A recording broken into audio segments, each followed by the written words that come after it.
এক কোম্পানি নিয়ে আসেন এখান থেকে আমাকে, যে কোনো প্রতিবন্ধীকে চাকরিতে রাখছে।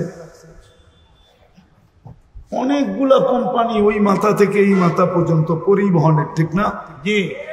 একটা কোম্পানি নিয়ে আসেন, সে একজন প্রতিবন্ধীকে কর্মচারী হিসাবে রাখছে, মাসের শেষে তাকে একটা বেতন দেয়।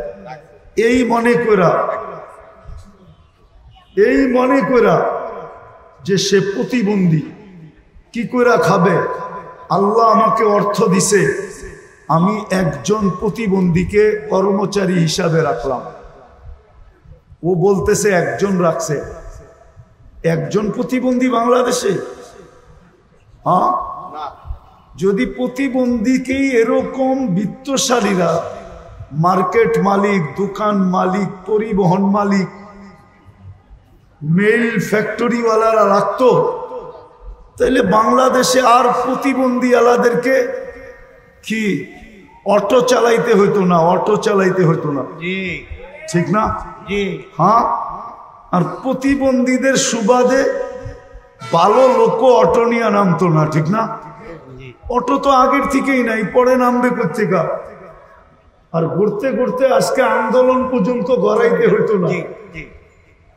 কিন্তু প্রতিবন্ধীকে তো কেউ চাকরিতে রাখে না, গেলেই প্রথম ধাক্কা দেয়, তুই প্রতিবন্ধী। তো যেটা বুঝাইতেছিলাম, যে আল্লাহর মতো দয়ালু, মা গর্রাকা বিরব্বিকাল কারীম, এই দনি দিতে হতো না, যে আমার মতো দয়ালুর থেকে তোকে বিমুখ করলো কে? তুই সারাদিন বিমুখ থাকা সত্ত্বেও, আমার হাতে হায়াত থাকা সত্ত্বেও, আমার হাতে মউত থাকা সত্ত্বেও, এভরিথিং আমার হাতে থাকা সত্ত্বেও, আমি তোর ডাকি আমি, তুমি সাড়া দাও না।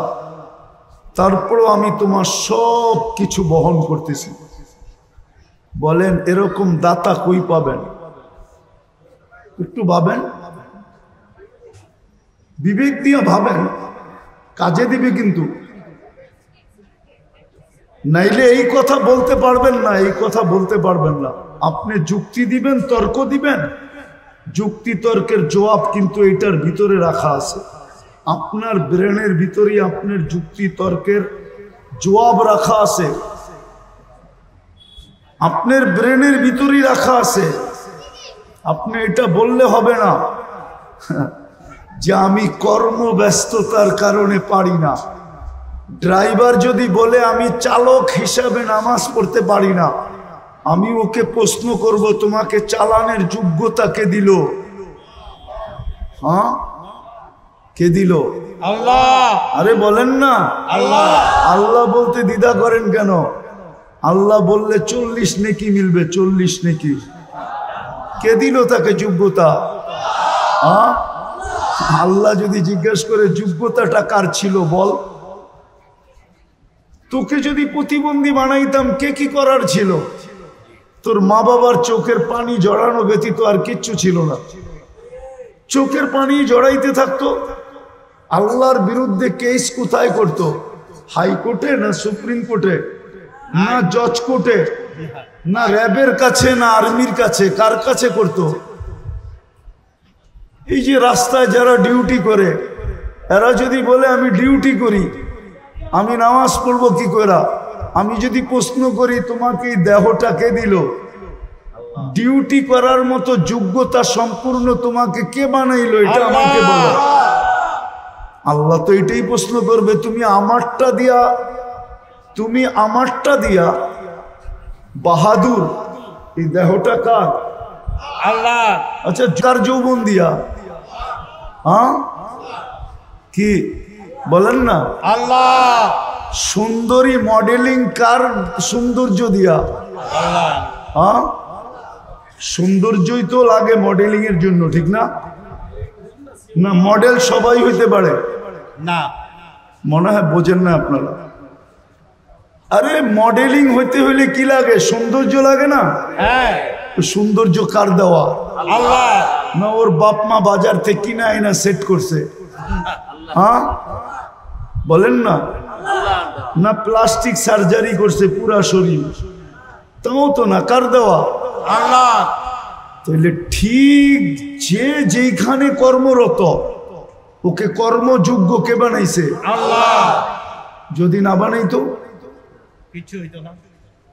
তো কি করে বলে যে আমি তো কর্ম করতেছি, আমি ব্যস্ত, আই এম ভেরি বিজি, আমি আপনার ডাকে সাড়া দেই তো দেই কি করে?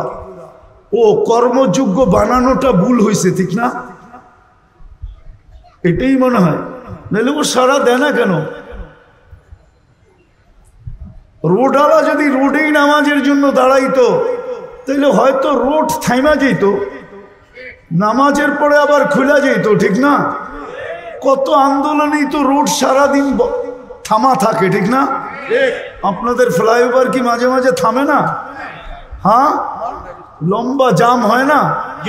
না হয় না? না, এটা 24 ঘন্টা চলতে থাকে। মাঝে মাঝে তো আমরাও 2-1 ঘন্টা কাটায় দিই ফ্লাইওভারের উপরে। 10 মিনিটের জন্য যদি থেমা যেত। কিন্তু ও কবেলে সবাই যেন বুঝাইতে চাইতেছে তুমি আমাকে যোগ্যতা সম্পূর্ণ বানানো, এটা তোমার ভুল। তুমি আমাকে শ্রেষ্ঠ কেন বানাইলে? তুমি আমাকে সৌন্দর্য কেন দিলে? তুমি আমাকে কর্মযোগ্য কেন বানাইলে? যুবকও যেন বুঝাইতে চায় আমি আকর্ষণের পাত্র কেন বানাইলাম? আমাকে তৃতীয় লিঙ্গ বানাইতা তাই ভালো ছিল, মানুষ দেখতো আর খালি হাততালি দিত। অন্য ভাষায় বুঝাইলাম, এটাই মনে হয় ভুল হয়ে গেছে। বিদায় আসেন, শেষ জায়গায় চলে আসছে, আর লম্বা করতে চাইতেছি না। মানুষকে আল্লাহ নিশ্চয় দিছেন একটা মেসেজ বোঝানোর জন্য, যে মানুষ ভালো মতে বোঝো,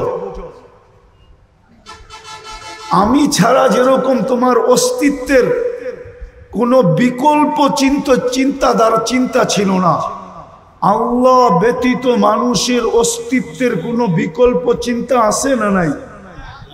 আছে? আল্লাহ ছাড়া মানুষকে অস্তিত্ব দিতে পারবে? কোনো বিকল্প চিন্তা আছে? আল্লাহ বলে আমি ছাড়া যেরকম তোমার অস্তিত্বের বিকল্প চিন্তা নাই, আমি ছাড়া যেরকম তোমার পূর্ণতার বিকল্প কোনো চিন্তা নাই, চিন্তাধারা নাই, যে মানুষকে যদি আল্লাহ শারীরিক পূর্ণতা না দিত, না দেন, তাহলে দুনিয়ায় আসার পরে টাকার বলে যদি পূর্ণতা নিতে পারতো, তাইলে বহুত প্রধানমন্ত্রীদের ঘরেও এরকম বাচ্চা কাচ্চা আছে যেটা মার পেটের থেকে পূর্ণতা নিয়ে আসে নাই, কিন্তু প্রধানমন্ত্রীর টাকার পাহাড় থাকা সত্ত্বেও উনি দুনিয়াতে উনার ঘরের বাচ্চার পূর্ণতা নিতে পারেন নাই। আঙ্গুল দিয়ে দেখাবো? 2-4টা দেখানো যায়, নাম সহ দেখানো যায়, নাম সহ। পূর্ণতা নেওয়ার কোনো সুযোগ নাই। তো আল্লাহ বুঝাইতে চাইতেছেন আমি ছাড়া তোমার অস্তিত্বের যেরকম কোনো বিকল্প চিন্তাধারা নাই। মানুষ চিন্তা করছিল, যে মার পেট ছাড়া টেস্ট টিউব বেবি বানাবে, টিউবের ভিতরে বানাবে, টিউবের ভিতরে, মার পেট ব্যবহার করবে না। কিন্তু বিজ্ঞান বানাইছিলেন, কিন্তু পরে দেখছেন যে এটা দিয়া কোনো কর্ম করা যাবে না। যেরকম যদি বুঝাই, বুঝবেন কিনা জানি না, ঢাকা শহরে বাস করেন তো, গ্রামগঞ্জে যান না, কোত্থেকে বুঝবেন? গ্রামে অবেলা যদি মেয়ের জামাই আসে তো শ্বশুর শাশুড়ির মুরগি ধরতে যায়, গ্রাম্য মুরগি ধরতে যায়, দেশি মুরগি ধরতে যায়, মাঝে মাঝে কাপড়ও খুলে যায়, মনে হয় বোঝেন না। আর পোল্ট্রি যেটা ফার্মের, ওইটা নড়ে আর চড়ে, নড়ে আর ওইটা না হাঁটে না দৌড়ায়, ও বইয়েই থাকে, ঠিক না? তো বিজ্ঞান দেখছে বাচ্চা তো হবে, কিন্তু ওইটা দিয়ে কর্ম করা যাবে না, বাস চালানো যাবে না, বন্দুক চালানো যাবে না, প্লেন চালানো যাবে না, দুনিয়ার কোনো কাজ করা যাবে না। ওইটার নাম দিতে হবে পোল্ট্রি বাচ্চা। পোল্ট্রি কি? ওটা নড়বো আর চড়বো, ঠিক না? তো বিজ্ঞান কানে দইরা তওবা করে ফেলছে, এখন আগের জায়গায় চলে আসছে যে আল্লাহ ব্যতীত অস্তিত্ব দেওয়ার কোনো বিকল্প নাই, আল্লাহ ব্যতীত পূর্ণতা দেওয়ার কোনো বিকল্প নাই। টাকার বলে পূর্ণতা নেওয়া যায় না। তো সব যখন আল্লাহ দেন, তাইলে ওই ব্যক্তিটাকে যখন আল্লাহ ডাকে তো আসে না কেন? কেন আসে না বলেন? এই জন্যই তো বলছে মানুষের মতো অকৃতজ্ঞ কেউ নাই, নিমক হারাম কেউ নাই। মানুষের চেয়ে নিমক হারাম কোনো জাতি নাই, মানুষের চেয়ে অকৃতজ্ঞ কোনো জাতি নাই, মানুষের চেয়ে কপাল পোড়া কোনো জাতি নাই। বরং দেখা যায় মাঝে মাঝে কিতাব গাটলে দেখা যায় মানুষের চেয়ে নিকৃষ্ট কেউ নাই। হ্যাঁ, শুকরও মাঝে মাঝে সকালবেলা ঘুমের থেকে উঠা বলে মালিক চোখটা খুলবো, কিন্তু কোনো বেনমাজির উপরে যেন দৃষ্টিটা না পড়ে। আল্লাহ জিজ্ঞেস করে কেন? বেনমাজি আমার চোখে আমার চেয়ে নিকৃষ্ট। তো যুক্তি জিজ্ঞাসা করে, কোন যুক্তিতে? আমি তো উঠেই তোমার প্রশংসা করি আর তুমি ওকে ডাকো, তারপরে ও আসে না। তুমি ওকে ডাকো আর আল্লাহ ডাকে কেন? এক গাদা জিনিস দেওয়ার জন্য ডাকে, এক গাদা। হায়, মুসলমান যদি নামাজ পড়তো তাহলে আমার বিশ্বাস ঢাকা শহরে এত ক্লিনিক হইতো না, আমার বিশ্বাস এত লম্বা ঘন্টায় ঘন্টায় সিরিয়াল দিয়ে বসে থাকতে হতো না, আর আমার বিশ্বাস ডাক্তারদের পোয়া বারো হতো না যদি মুসলমান নামাজ পড়ার মতো পড়তো। কেননা নামাজের ভিতরে আরোগ্যতা রাখা আছে, শেফা। আপনি বলবেন হুজুররা অসুস্থ হয় কেন? আমিও বলবো আমিও ওই নামাজ পড়ি না যেরকম পড়ার দরকার, আর পড়লে আল্লাহ রসুলের কথাই সত্য। সল্লি পড়ো, ফাইন্না ফিস সালাতি শিফা। নামাজ পড়ো, নামাজের ভিতরে আরোগ্যতা রাখা আছে। যদি পড়ার মতো পড়তো তো কথা শুরু ছিল মানুষকে কেন নিশ্চয় অস্তিত্ব দেন, মেসেজ দেওয়ার জন্য। যেরকম মানুষ, আমি ছাড়া তোকে অস্তিত্বে আনার কোনো বিকল্প রাস্তা নাই, আমি ছাড়া পূর্ণতা দেওয়ার বিকল্প কোনো রাস্তা নাই, ঠিক তদ্রূপ আমি ব্যতীত ভালো মতে বোঝ, তোর এই জীবনটা, ছোট জীবনটা গুছানের কোনো বিকল্প রাস্তা নাই। গুছানো বোঝেন? এই 60-70 বৎসরের জীবনটা যদি গুছায়া চালাইতে চাস, একটু সুখ শান্তির সাথে যদি চালাইতে চাস, কাটাইতে চাস। এই জন্য বাংলায় একটা প্রবাদ বাক্য আছে, পরিশ্রম ধন আনে। এটা আমিও মানি, পরিশ্রমে ধন আনবে কিন্তু সুখ আনতে পারবে না। বাংলায় প্রবাদ বাক্য আছে, পুণ্যে আনে সুখ। কি পুণ্য বোঝেন? কি নেকে আনে সুখ। আল্লাহ সুখ দেয়, আল্লাহ সুখ দেয়। যদি ধনী সুখ দিত তাইলে ওই ধনী কেন নিজের মাথায় পিস্তল রেখা নিজেই গুলি করত? ও তো ধনী ছিল, ওকে আমার চেয়ে বেশি আপনারা চিনেন না। আমি চিনি ওর ছেলে কই থাকে, আমি চিনি ওর মেয়ে কই থাকে, আমি চিনি ওর স্ত্রী কোথায় থাকে, আমি চিনি ওর কতটুকু আছে কতটুকু নাই, আমি চিনি ওকে, কাছের থেকে চিনি। না চিনতাম, দনই যদি সুখ আনত তাইলে ঐশী তো ডেলি প্রতি মাসে 1 লক্ষ টাকা হাত খরচ পাইত। ঐশী যে এখনো জেলখানায় আছে, সে তো প্রতি মাসে 1 লক্ষ টাকা হাত খরচ পাইত। ছোট একটা মেয়ে, ও 1 লক্ষ টাকা খায় না, চাবায়া খাইতো। ও 1 লক্ষ টাকা খায় কি করে? হ্যাঁ, ডেলি 3000 টাকা খাইলেও তো মাসে 3-30-এ 90,000 হয়।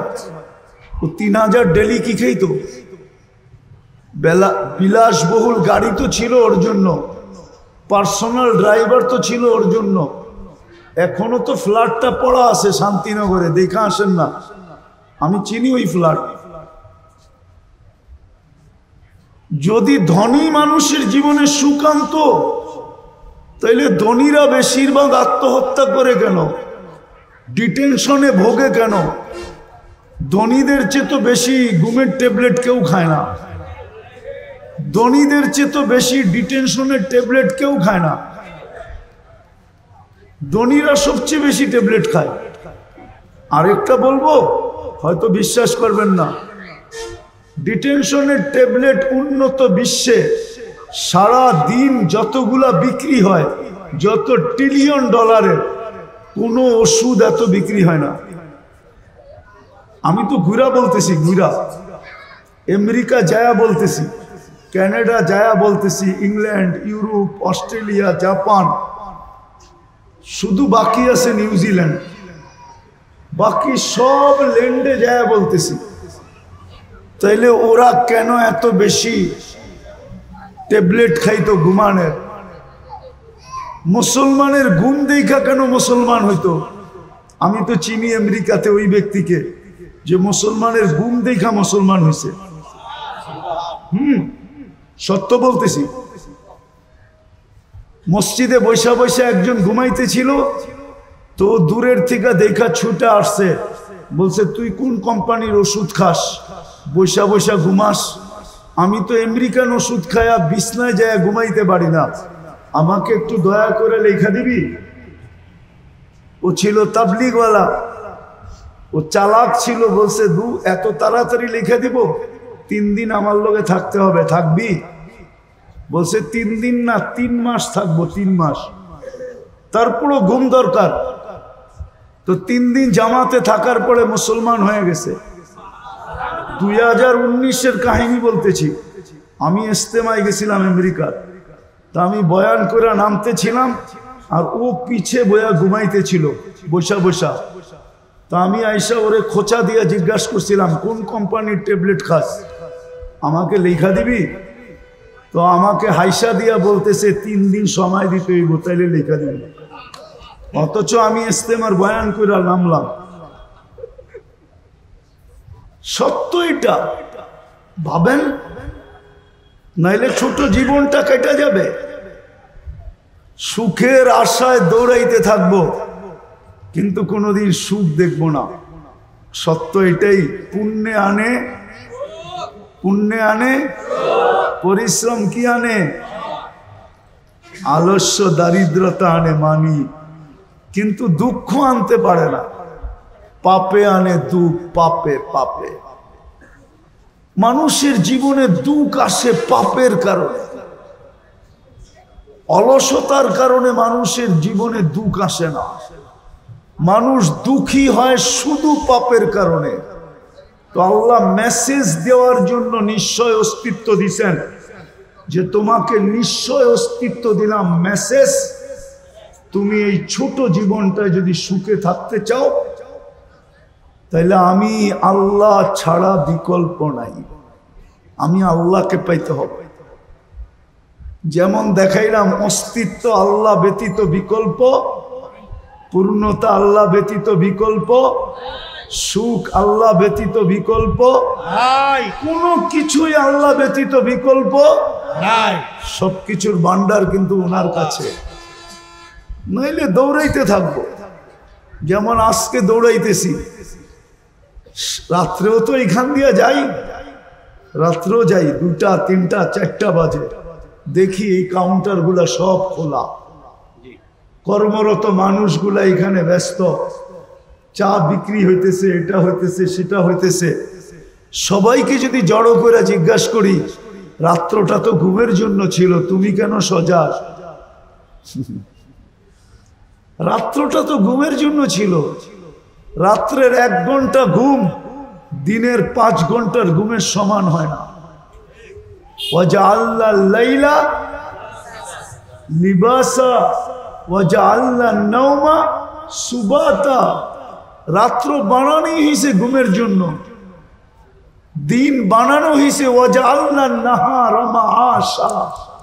দিন বানাইছি আমরা কর্মের জন্য, কিন্তু সাইদাবাদ তো 24 ঘন্টা কর্ম করে না, করে না? 24 ঘন্টা কর্ম করে। যদি জিজ্ঞাসা করি কর্ম করো কেন, আচ্ছা বলেন, লাউড স্পিকার বাইরেও খোলা আছে, শীত তো শুরু হয়ে গেল, ঠিক না? 2 দিন পরে কনকনে হবে, ঠিক না? এই কনকনে শীতের রাত্রে ল্যাব গায়ে দিয়া 2 জনে ঘুমানো সবচেয়ে মজা। 2 জন বলছি, কিন্তু ল্যাব গায়ে দিয়া 2 জনে ঘুমানো সবচেয়ে মজা, না সাইদাবাদের কাউন্টারে বইয়া টিকিট বেচা মজা? মানুষ হিসাবে বলেন কোনটা মজা? হ্যাঁ, শীতের দিন, কনকনে শীতের দিন, সকালবেলা ল্যাপের ভিতরে 2 জনে ঘুমানো মজা, না সকাল সকাল ওইটা রাস্তা দিয়ে হাঁটতে হাঁটতে কর্মের দিকে যাওয়া মজা? কোনটা মজা? আরে বলেন না। ঘুমে মজা। কিন্তু ওকে যদি জিজ্ঞেস করি, ও বলবে সুখের জন্যই তো এখানে বসে আছি। কিসের জন্য? সুখের জন্য। তো সুখ ছাইরা সুখের জন্য বসে আছে। আপনি আমাকে যুক্তি দিয়া বুঝান, এটা কোন যুক্তি? সুখ তো মিলে না, সুখের আশাই তো ছুটতেছে। শীতের দিন তো সকালবেলা ফজরের পরে দেখি, আমি তো খিলগাঁই থাকি, ঢাকা শহরেই থাকি, রাস্তাগুলার ভিতরে মানুষের স্রোত যখন দেখি সকালবেলা, তো নিজের মনটাই বলে, হায় সুখের আশায় সুখ ছাড়া কনকনে শীত গায়ে নিয়া ছুটতেছে সবাই। কিন্তু সুখ তো এখানে নাই। মানুষকে আল্লাহ এই মেসেজ দেওয়ার জন্য নিশ্চয় অস্তিত্ব দিছেন, যে মানুষ বোঝ, তোকে নিশ্চয় অস্তিত্ব দিলাম, পূর্ণতা আমি ছাড়া বিকল্প কোনো রাস্তা নাই, অস্তিত্ব আমি ব্যতীত বিকল্প কোনো রাস্তা নাই, তোকে স্বয়ং সম্পূর্ণ করা আমি ব্যতীত বিকল্প কোনো রাস্তা নাই। বিজয় তোর দিলের ভিতরে কাত, এই ছোট জীবনটাও সুখী হওয়ার জন্য আমি ব্যতীত বিকল্প কোনো রাস্তা নাই। এই জন্য আল্লাহ মেসেজ দেওয়ার জন্য নিশ্চয়। সমগ্র সৃষ্টি তৈরি হইল হুকুম দিয়া, 2টা অক্ষর দিয়া, একটা কাফ একটা নুন। আর মানুষ তৈরি হলো কুদরতি হাত দিয়া। তো যেটা হুকুম দিয়া তৈরি হলো, সেটা তো সর্বদিকে পূর্ণতা নিয়ে আসলো। চোখের দেখা বলতেছি, মুরগির বাচ্চা ডিমের থেকে বাহির হইতে দেরি, হাঁটতে দেরি করে না।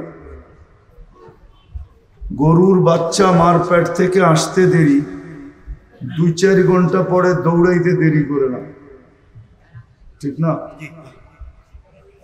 কিন্তু এটা তো হুকুমের তৈরি, আমি তো কুদরতি হাতের তৈরি। আমি কেন নিশ্চয় আসলাম?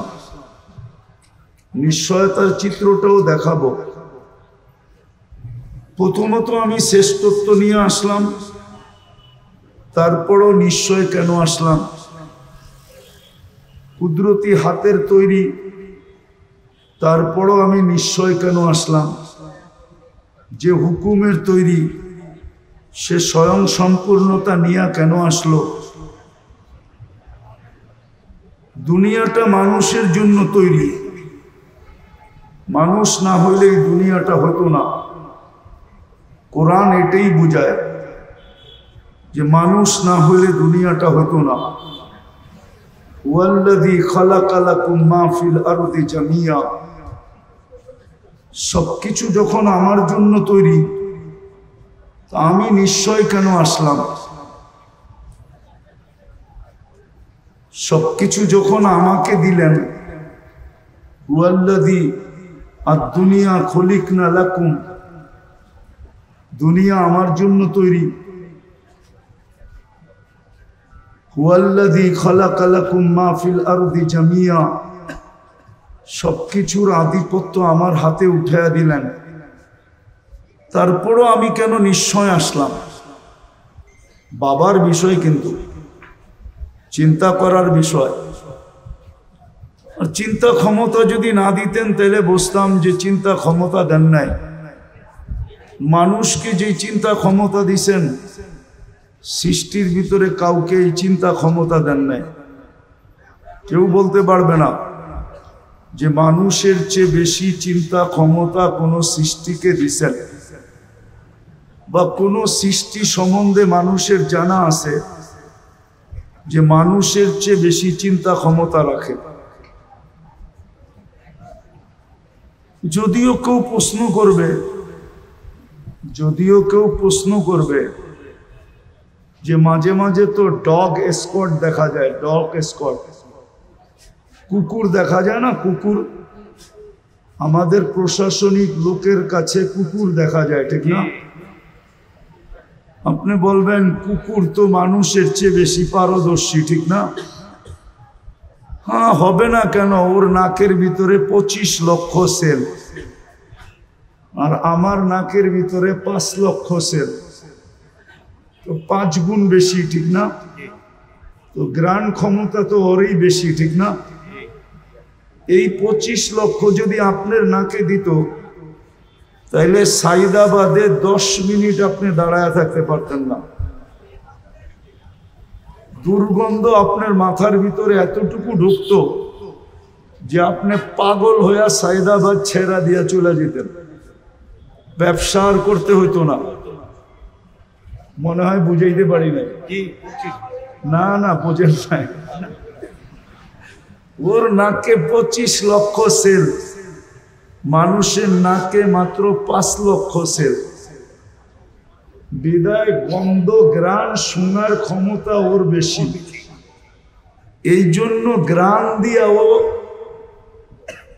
কোনটার ভিতরে মাদক আছে কোনটার ভিতরে নাই এটা ও বুঝতে পারে, মানুষ বুঝতে পারে না। ও একদিক দিয়েই পারদর্শী, শুধু গ্রাণ শোনার দিক দিয়েই পারদর্শী, আর মানুষ সর্বদিকে পারদর্শী। বিদায় কেউ যদি ভাবে যে কুকুর মানুষের চেয়ে উত্তম, তাহলে এই ধারণাটা ভুল হবে। মানুষ সর্বমুখী পারদর্শী। কি সর্বমুখী পারদর্শী? আচ্ছা, ওরে যে ট্রেনিং দিয়া ট্রেনিং প্রাপ্ত বানাইলো, এটা কি কুকুরে বানাইলো না মানুষে বানাইলো? মনে হয় বুঝাইতে পারি না।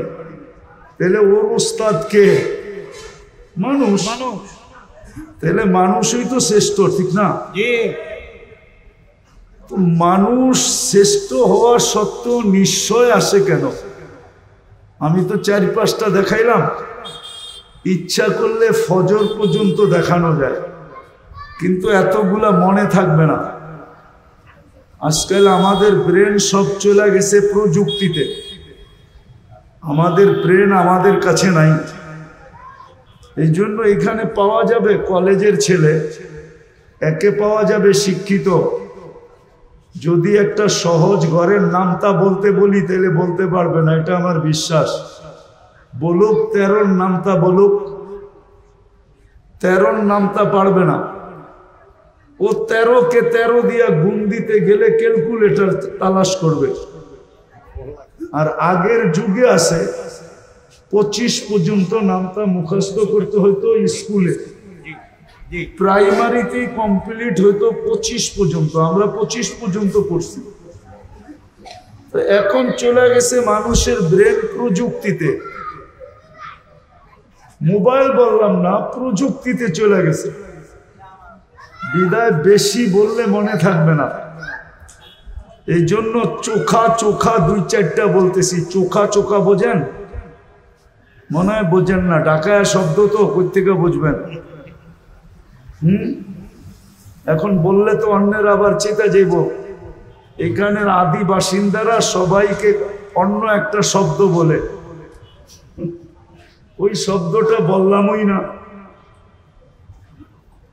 এই জন্য দুই চারটা বললাম আর কি, যে মানুষ সৃষ্টির সেরা, সে নিশ্চয় জমিনে পা রাখে কেন?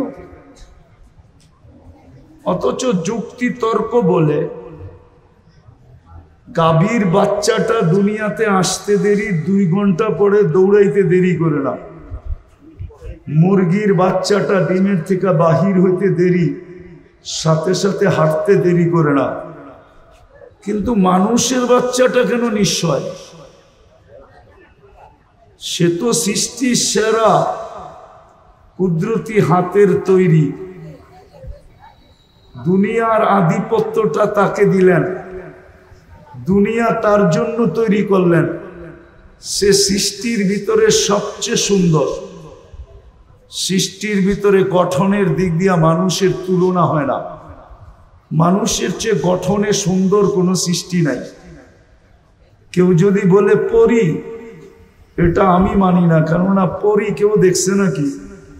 আসল রূপে কেউ পরীকে আজ পর্যন্ত দেখে নেয়। শুধু একটা বুয়া প্রবাদ বাক্য পরীর মতো সুন্দর।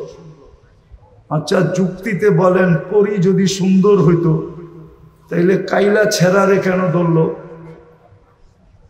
ও তো ওর চেয়ে সুন্দর ছেলেকে ধরা উচিত ছিল, যুবরাজকে, ঠিক না?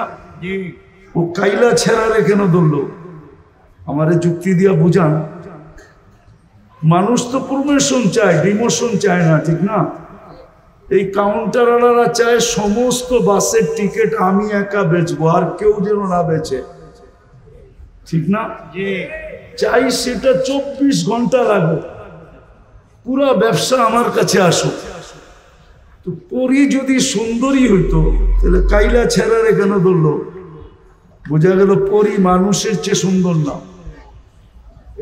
পরীর গঠন মানুষের চেয়ে সুন্দর না।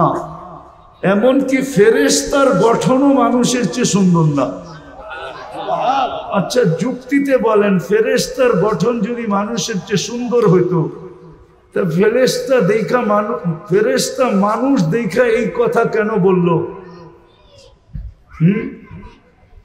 আল্লাহ যখন আদম আলাইহিস সালামকে তৈরি করে রাখলেন, তো ফেরেশতারা দেখতেন আর বলতেন খালকুন জাদীদ, নতুন সৃষ্টি।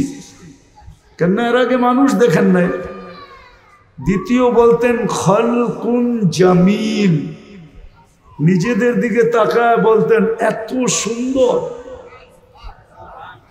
তাহলে এই ফেরেশতারা কেন সুন্দর বলতেন? হ্যাঁ, কি আফ্রিকান দেখলে আমাদের ছেলেরা পিছে পিছে হাঁটে নাকি? সাদা চামড়া দেখলেই পিছে পিছে হাঁটে, ঠিক না? হ্যাঁ, ঠিক না? যুবকরা পিছে পিছে হাঁটে না সাদা চামড়া দেখলে? মনে হয় বোঝে নাই।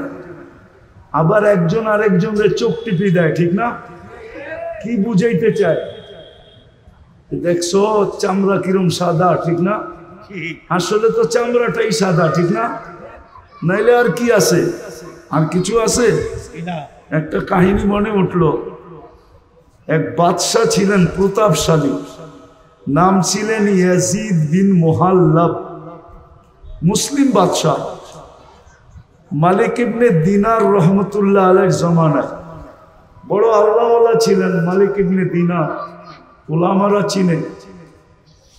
তো উনি ওনার দিকে একটু বাঁকা চোখে দেখছিলেন, বাঁকা চোখে।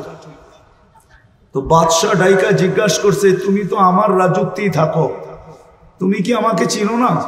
বলছে অবশ্যই চিনি। বলছে তাহলে বাঁকা চোখে কেন দেখলা? তো বলল শোনো, আমি তোমাকে তোমার চেয়ে বেশি চিনি।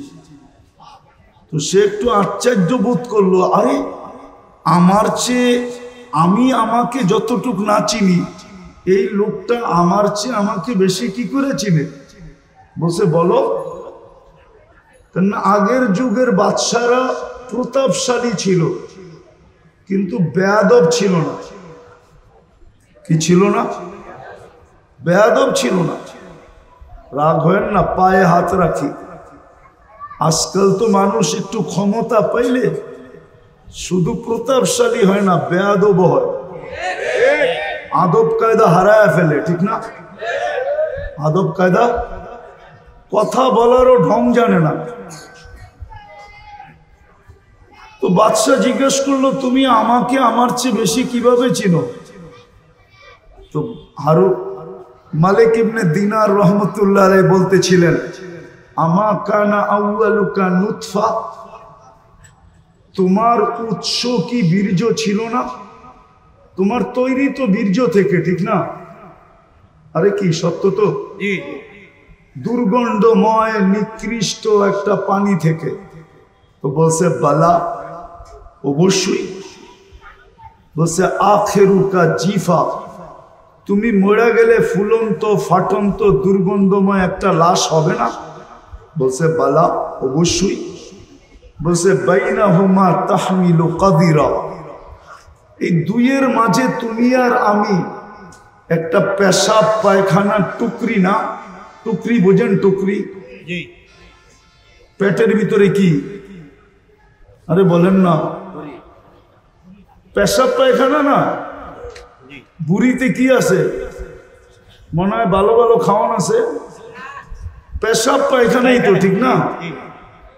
তো মা ইয়াজিদ বিন মুহাল্লাব বলতেছে, আরাফতানি হাক্কা, তুমি আমাকে চিনছো, এই চামচগুলো একটাও আমাকে চিনে না। চামচ চিনেন? রাধা বাদশাদের চতুর্দিকে চামচ থাকে না, চামচ। আরে চামচই কোন, চামচা কইলে আবার খারাপ শোনা যায়, সুন্দর ভাষা ব্যবহার করেন। তো বলে ওরা আমাকে চিনে নাই।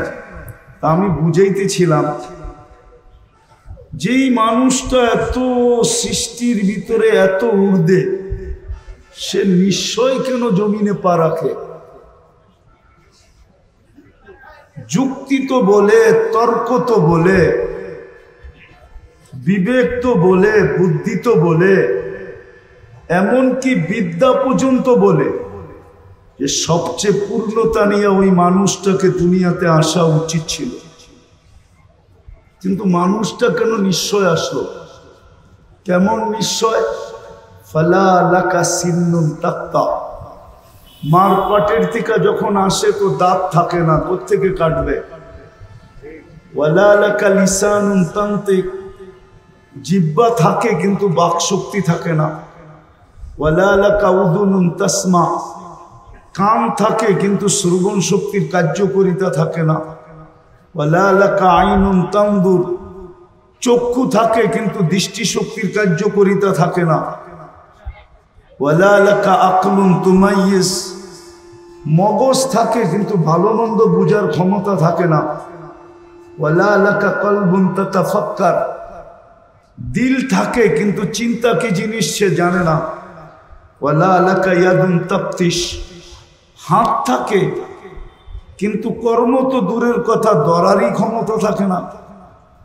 ওয়ালা লাকা রিজলুন তামশি, পাও থাকে কিন্তু চলার ক্ষমতা থাকে না।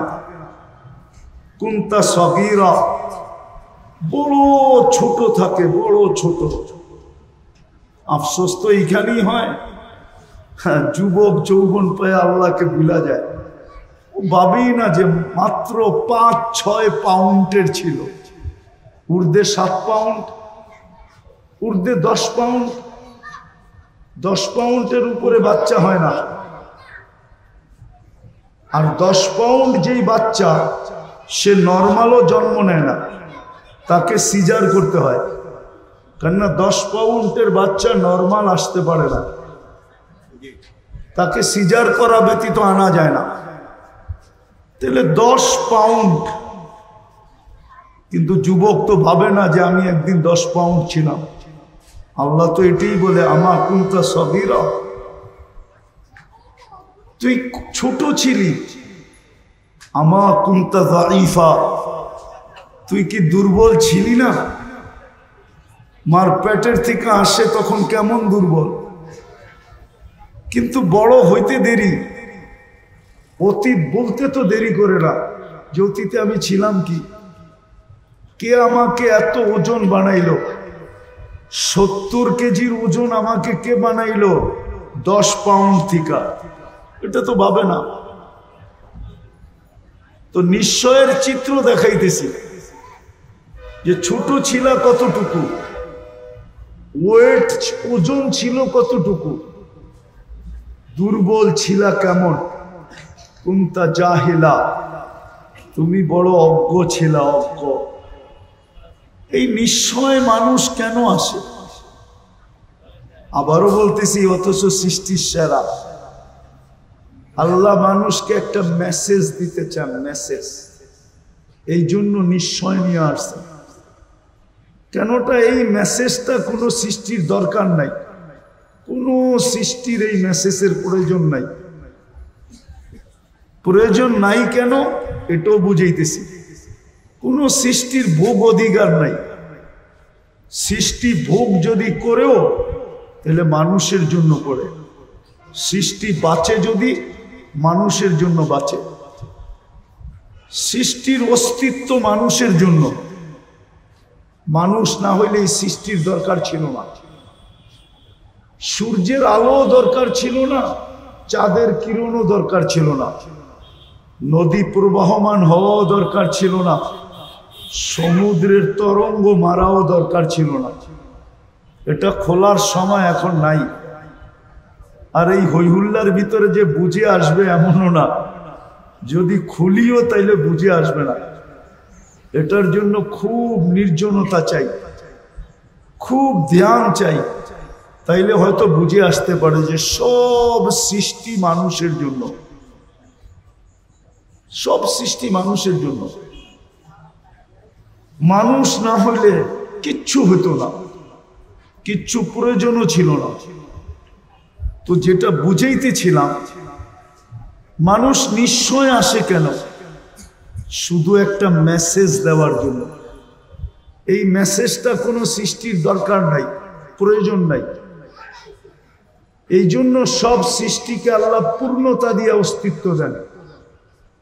শুধু ওই মেসেজটা বোঝার জন্য মানুষকে নিশ্চয় অস্তিত্ব দেন, নিশ্চয়। শুধু একটা মেসেজ বোঝানোর জন্য। আর মেসেজটা এই জন্য বুঝাইতেছিলাম, কোনো সৃষ্টির ওই মেসেজের প্রয়োজন নাই। কেননা ভোগ অধিকার নাই। কোনো সৃষ্টির জীবনের ফলাফল নাই, প্রতিদান যাকে বলে, প্রতিদান নাই। কোনো সৃষ্টি প্রতিদান পাবে না। এমনকি ফেরেশতা পর্যন্ত প্রতিদান পাবে না।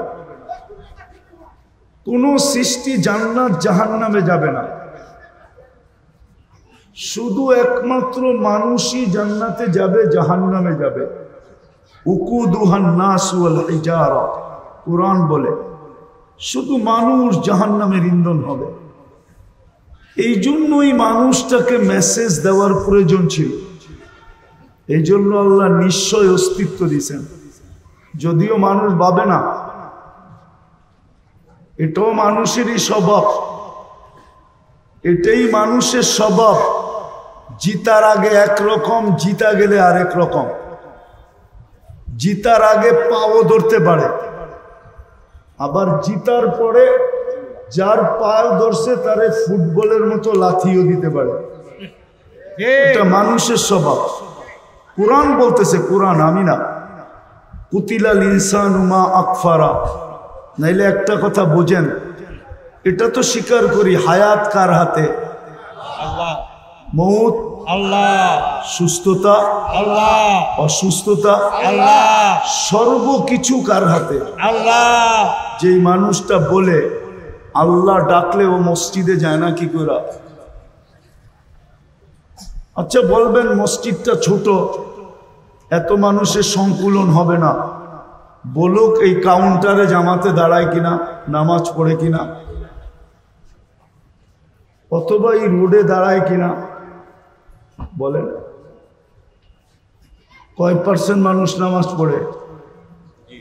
তাহলে বোঝা গেল মানুষের মতো অকৃতজ্ঞ কোনো প্রাণী নাই। বিশ্বাস করে যে মৌত আল্লাহর হাতে, মৌত হায়াত আল্লাহ। নাইলে প্রবাদ বাক্য কেন আসলো, রাখে আল্লাহ মারে কে? কিন্তু মিডিয়ালারও লেখে মাঝে মাঝে যে রাখে আল্লাহ মারে কে, মারে আল্লাহ রাখে কে। বিশ্বাস তো করে, কিন্তু আল্লাহ ডাকলো। কে ডাকলো? আল্লাহ। আজান কার ডাক? আল্লাহ। আল্লাহ ডাকলো। ও বিশ্বাস করে আমার হায়াত আল্লাহর কাছে হাতে, মৌত আল্লাহর হাতে, আমার কর্ম আল্লাহর হাতে, আমার সুস্থতা আল্লাহর হাতে, আমার এভরিথিং আল্লাহর হাতে। বুঝলাম নাস্তিক যারা ওরা মানে না, কিন্তু আমরা তো নাস্তিক না। নাস্তিক না, আল্লাহকে মানি না, স্বীকার করি না। অবশ্যই। তাহলে আমরা কেন ডাকে আসি না? আমাকে যুক্তি দিয়ে বুঝান, ও কেন আসে না? তাহলে বোঝা গেল আল্লাহর কথা সত্য। মানুষ তোর চেয়ে অকৃতজ্ঞ কেউ নাই। মানুষ সবচেয়ে অকৃতজ্ঞ। কুতিলাল ইনসানু মা আকফারা। অকৃতজ্ঞতা মানুষকে খায়া ফেলল। এই জন্য আল্লাহকে ডেলি ধ্বনি দিতে হয়। ধ্বনি কোরআনের মাধ্যমে আল্লাহ প্রত্যেকের কানে ধ্বনি দেন, আওয়াজ দেন। মা গর্রাকা বিরাব্বিকাল কারীম। দয়ালু আল্লাহর থেকে তোকে বিমুখ করলো কে? এত দয়ালু আল্লাহ। চলেন দয়ার একটা দৃষ্টান্ত দেখাই। দয়ার একটা দৃষ্টান্ত দেখাই। এই জীবনটাই তো জীবন না, 60-70 বছর, তারপর চলে যেতে হবে। যেটা চিরদিন, ওইখানেও যদি সুখ পাইতে চাই, আর যদি বলি প্রবাদ বাক্য, নগদ যা পাও হাত পেতে নেও, বাকির খাতায় শূন্য থাক, তাইলে আপনাকে বুঝায় কোনো লাভ নাই। ইনশাআল্লাহ আপনি একদিন সচক্ষে দেখবেন যে বাকির খাতায় শূন্যই আছে, আপনার প্রবাদ বাক্যই থেকে যাবে। এই জন্যই কোরআন বলছে আফা হাসিবতুম আন্নামা খালাকনাকুম আবাস। ও মানুষ, কোন সৃষ্টি যদি অনর্থক সৃষ্টি না হয়, তাহলে তোর মতো সৃষ্টির সেরা মানুষটা অনর্থক হয় কি করে? যাকে আমি সৃষ্টির ভিতরে সবচেয়ে সৌন্দর্য দিলাম, ওটা অনর্থক হয় কি করে? যাকে সৃষ্টির ভিতরে সবচেয়ে সুন্দর গঠন দিলাম, ওটা অনর্থক হয় কি করে? যাকে আমি দুনিয়াটা হাতে উঠায় দিয়া দিলাম, ওটা অনর্থক হয় কি করে? যাকে দুনিয়ার আধিপত্য দিলাম, সেটা অনর্থক হয় কি করে? সর্বশেষ যেই মানুষটাকে আমি খলিফা, আমার প্রতিনিধি হিসাবে ঘোষণা দিলাম, ওটা অনর্থক হয় কি করে? যেই মানুষটাকে জন্ম নিতে দেরি, সৃষ্টি শ্রেষ্ঠ সৃষ্টি, যাকে সেজদা করতে দেরি করে নাই, ওই মানুষটা অনর্থক হয় কি করে? এই জন্যই তো কবি বলেন, मिले खाक में आहले शाह कैसे कैसे, जमी खा गई नौजवान कैसे कैसे, अजल ने न छोड़ा किसरा न दारा, उसी से सिकंदर सा फाते भी देहारा, हर एक लेके क्या क्या हसरत सुधारा, पड़ा रह गया यही ठाट सारा। ঐতিহ্য পড়া থাকবে, ঐতিহ্য। সোনার গায়ে ঐতিহ্য পড়া আছে, লালবাগ কিলায় ঐতিহ্য পড়া আছে, আহসান মঞ্জিলে ঐতিহ্য পড়া আছে, বিক্রমপুরে ঐতিহ্য পড়া আছে, রাজবাড়িতে ঐতিহ্য পড়া আছে, হাজারো ঐতিহ্য পড়া আছে, হাজারো ঐতিহ্য পড়া আছে। এখনো গণভবন পড়া আছে, গণভবন ঐতিহ্য পড়া আছে। আল্লাহ বলে, কবিও বলে ঐতিহ্য পড়া থাকবে। ছোটবেলা অনেক বাস কোম্পানি দেখতাম, যাদের নাম এখন পর্যন্ত একটাও নাই, শুধু একটা আছে, ঈগলের কিছু বাস এখন দেখা যায়, বাকি পুরান কোম্পানির একটাও নাই, শুধু ঈগলটা দেখা যায়। ছোটবেলার বাসের কোম্পানির কথা বলতেছি। বড় দাপট ছিল, বড় কি বড় দাপট ছিল। রাগ হয়ে যাবেন বললে? হ্যাঁ না, পরিবহন রাগ হয়ে যাবে। বলবো পরিবহনগুলার ব্যবহারে মনে হয় এরা যাত্রীকে বিনা পয়সায় নিয়ে যায়, বিনা পয়সায়। এরকম রাব ব্যবহার করে কাউন্টার থেকে নিয়ে পায়ে হাত দিয়া বলতেছি, রাগ হয়েন না, কন্ট্রাক্টর থেকে নিয়ে সবাই এরকম রাব ব্যবহার করে, মাঝে মাঝে মনে হয় বিনা পয়সায় নিয়ে যায় কি, কিন্তু আসলে এদের পরিবহন চলে তো জনগণের মাধ্যমে, ঠিক না? জনগণ যদি বলে আমরা 11 নম্বর পরিবহন ব্যবহার করব, আজকের থেকে কোনো পরিবহনই ব্যবহার করব না। 11 নম্বর চিনেন? দূর মিয়া, এটাও চিনেন না, ঠিক না? এই দুইটা পাও, এটা হলো 11 নম্বর। 11 নম্বর 11 নম্বর পরিবহন ব্যবহার করব, আর কোনো পরিবহনই ব্যবহার করব না। তাইলে দেখেন আপনাদের জনগণের পাও ধরে কেমনে।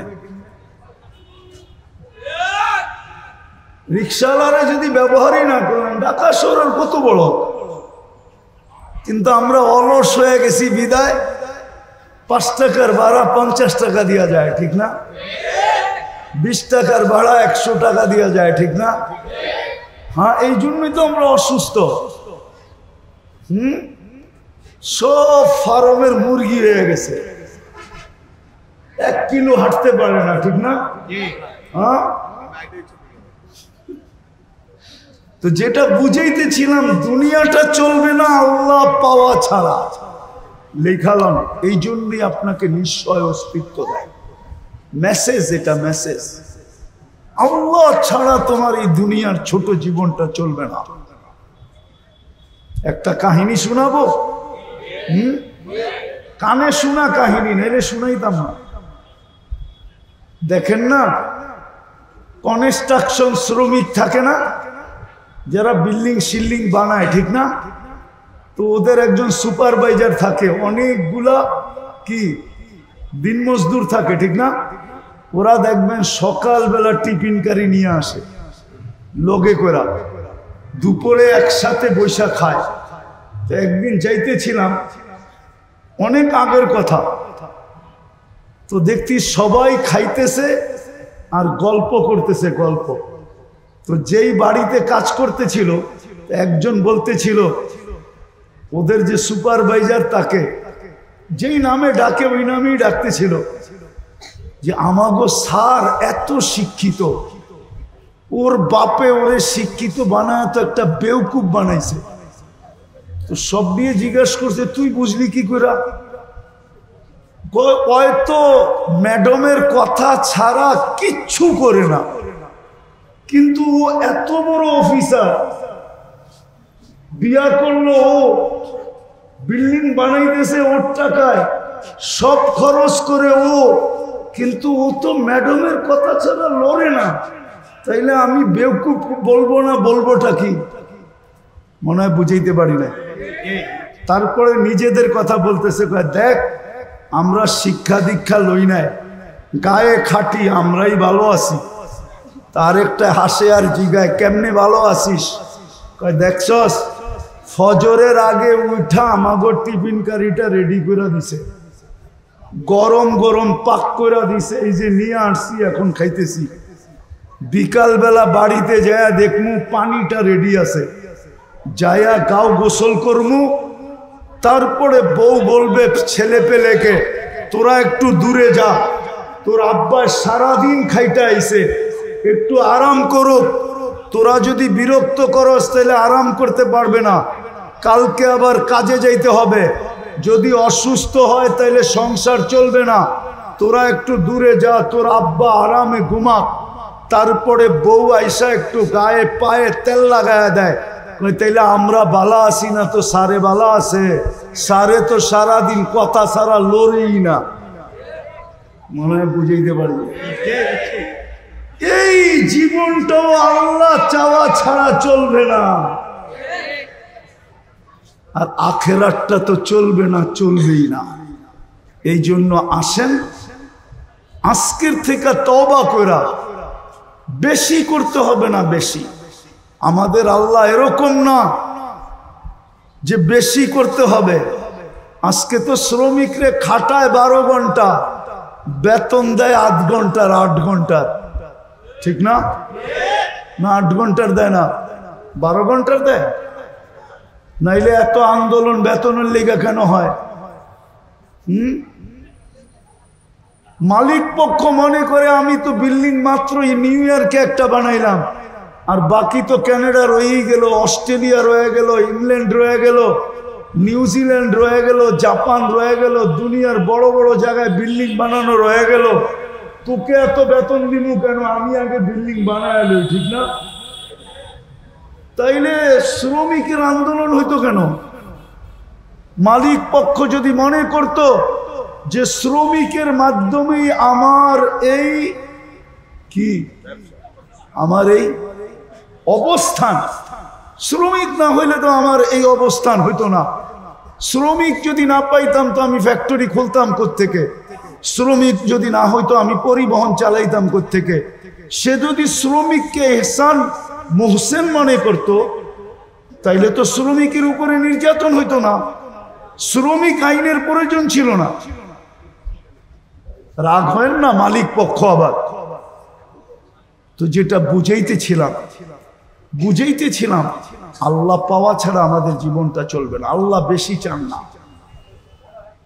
আল্লাহকে রাজি করা অনেক সহজ, শুধু একটা জিনিসই যদি আজকে করতে পারি, প্রথমে যদি তওবা করতে পারি, নিজেকে তওবায় অভ্যস্ত বানাইতে পারি, যে আমি সকাল বিকাল যখনই মনে উঠব তখনই মুখ দিয়া বলবো আল্লাহ আমার তওবা, আল্লাহ আমি তওবা করলাম। আল্লাহ তওবা খুব পছন্দ করেন। এই উম্মতের জন্য বেশি কিছু করতে হবে না, 5 ওয়াক্ত নামাজ পড়লেই যথেষ্ট। পারবেন পড়তে? পাক্কা পারবেন? নামান। আর একটা পরিবেশকে টিকায় রাখতে হবে, তাইলে দেখবেন আমরা সমস্ত বিপর্যয়ের থেকে বেঁচে থাকবো। যেমন বাংলাদেশ বেঁচে আছে শুধু একটা কারণে, নাইলে বাংলাদেশের বিপর্যয়ের কথা পেপারে একবার আসে নাই, একাধিকবার আসছে। মিডিয়ায় হাজারো বার বলছে যে বাংলাদেশে বিপর্যয় ঘটবে, কিন্তু বাংলাদেশে কোনো বিপর্যয় আজ পর্যন্ত ঘটে নাই। আর আমার বিশ্বাস পরিবেশ যতদিন থাকবে অতদিন ঘটবে না। করোনার সময় সবাই চিৎকার দিছে বাংলাদেশের মতো বিপর্যয় কোথাও হবে না। আপনারা ব্যারিস্টার সুমনের বয়ান শুনছেন করোনার সময়? ওর বয়ান দেখেন। করোনার সময় ও চ্যালেঞ্জ করে বলছে বাংলাদেশের মতো বিপর্যয় কোথাও ঘটবে না, বাংলাদেশে মাটি দেওয়ার মতো লোক পাওয়া যাবে না। কিন্তু করোনায় বাংলাদেশে কোনো বিপর্যয় ঘটে নাই। বাংলাদেশে 7.8 ভূমিকম্প আসছিল। আজ 2013 অথবা 14 31 নাইটের পরের দিন সকাল 5:05 কোনো বিপর্যয় ঘটে নাই। অথচ তুর্কিতে 1.5 লক্ষ লোক মারা গেছে এই একই স্কেলের ভূমিকম্প, এক শহর মাটির সাথে মিশা গেছে। এরকম শতবার বাংলাদেশে 10 নম্বর মহাবিপদ সংকেতের ফ্ল্যাগ উড়ানো হয়েছে। কেননা আবহাওয়াবিদদের কাছে 10-এর উপরে কোনো সংখ্যা নেই। বিধায় বাংলাদেশে কোনো বিপর্যয় ঘটে নাই, ঘটবে না। শুধু 2টা পরিবেশের কারণে বা একটা পরিবেশের কারণে, মসজিদ, মাদ্রাসা, আলেম, ওলামা, শুধু এই পরিবেশটার কারণে। আমি ঘুরা বলতেছি, কিন্তু আমার কথা হয়তো আমার শিক্ষিত সমাজ মানবে না। আমার কথা হয়তো যারা বর্তমান টেকনোলজির যুগে টেকনোলজিকে মাথায় নিয়ে চলে ওরা মানবে না, কিন্তু যারা আধ্যাত্মিককে মাথায় নিয়ে চলে ওরা মানবে। কেননা এখানে ধারা 2টা, একটা হলো বিজ্ঞানের ধারা, একটা হলো টেকনোলজির ধারা, আর একটা হলো আধ্যাত্মিক ধারা। আধ্যাত্মিক ধারা নিয়ে যারা চলে তারা আমার কথা মানবে। এই পরিবেশের কারণে আমার দেশে বিপর্যয় হয় না, হবেও না।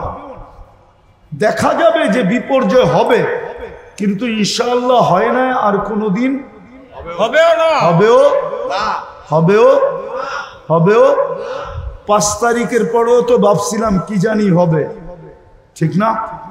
সব ভাঙ্গা পড়ছিল না, এরকমই তো, ঠিক না?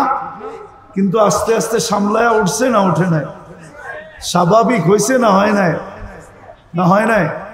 আরে হয়েছে, হয়তো একটু বাকি আছে, ওটাও হবে, ওটাও হবে, কিন্তু বিপর্যয় আমার বিশ্বাস হবে না যদি এই পরিবেশটাকে ধরে রাখি, ওই পরিবেশটার সাথে সংযুক্ত থাকি। মসজিদ, মাদ্রাসা, আলেম, ওলামা, পারবেন?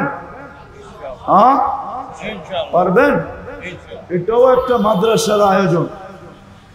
আপনাদের কাছে যদি কখনো সাহায্যের হাত পাতে, কিন্তু আমার বিশ্বাস মনে হয় পাতবে না। যেই ফ্যামিলির মাদ্রাসা, এরা যদি ইচ্ছা করে, আল্লাহ এদেরকে যতটুকু দিছে ইচ্ছা করে, কিন্তু এরা হাত পাততে পারে মনে হয় এই জন্য অন্যদেরকে সংযুক্ত করার জন্য, অন্যদেরকে সংযুক্ত করার জন্য, সংযুক্ত করার জন্য, অন্যজনকে এই সোয়াবে ভাগীদার করার জন্য হয়তো হাত পাততে পারে, নাইলে এই ফ্যামিলির হাত পাতার কথা না। আল্লাহ এদেরকে যা দিছে, আপনারা সহযোগিতা করবেন ইনশাআল্লাহ। আল্লাহ আমাদেরকে আমল করার তৌফিক দান করেন।